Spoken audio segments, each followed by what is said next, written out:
Publik rupanya bukan saja menyoroti pernyataan Menteri Keuangan Purbayayudi Sadewa soal tuntutan rakyat 17+8, namun juga unggahan anaknya yang dinilai kontroversial di saat hari pertama dilantik.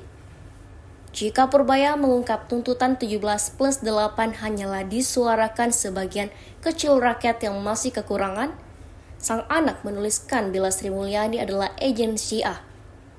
Tudingan sebagai anak problematik pun diarahkan pada anak Purbaya itu. Menanggapi itu, Purbaya di Istana Kepresidenan Jakarta mengatakan jika anaknya masih kecil dan belum mengerti apa-apa. Yudo Sadewa juga sudah memberikan permohonan maaf atas unggahannya itu. Menurutnya, ucapan itu hanyalah bahan bercandaan dengan teman-teman.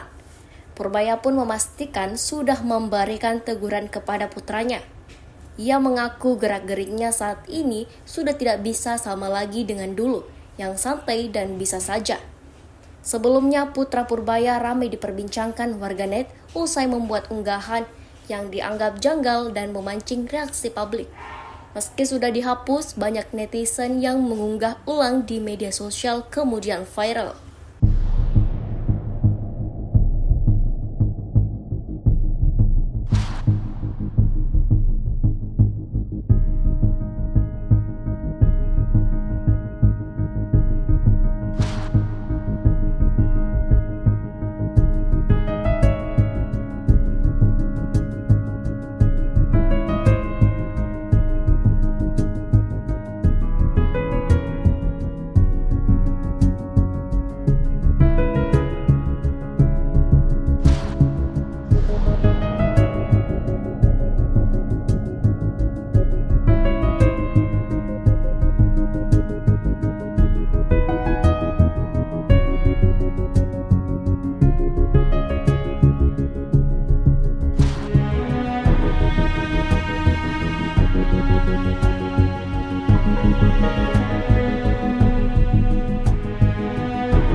Assalamualaikum warahmatullahi wabarakatuh.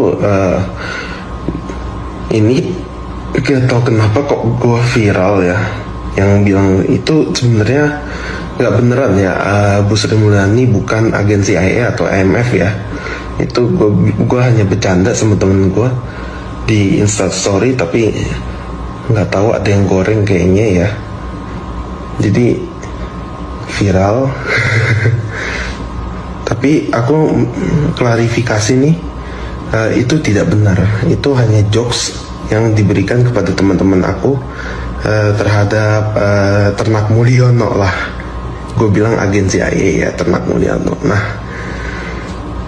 ini ada yang goreng kayaknya guys. Jadi ya udahlah. Dan aku mohon maaf, dan itu tidak benar sama sekali ya. Wassalamualaikum warahmatullahi wabarakatuh. Dan nanti masih kecil dan sudah larang atau sudah tidak main Instagram lagi, jadi anak kecil yang ngerti apa itu aja ya. Kan sudah kan udah nari lagi di take down semua di Instagram juga. Makasih ya Pak Men. Dan kita juga nggak biasa kan, biasanya santai-santai nggak ada yang liatin. Rupanya tiba-tiba diliatin semua setiap gerakan, baru tahu saya. Siap. Apa? Download Tribun X sekarang, menghadirkan lokal menjadi Indonesia.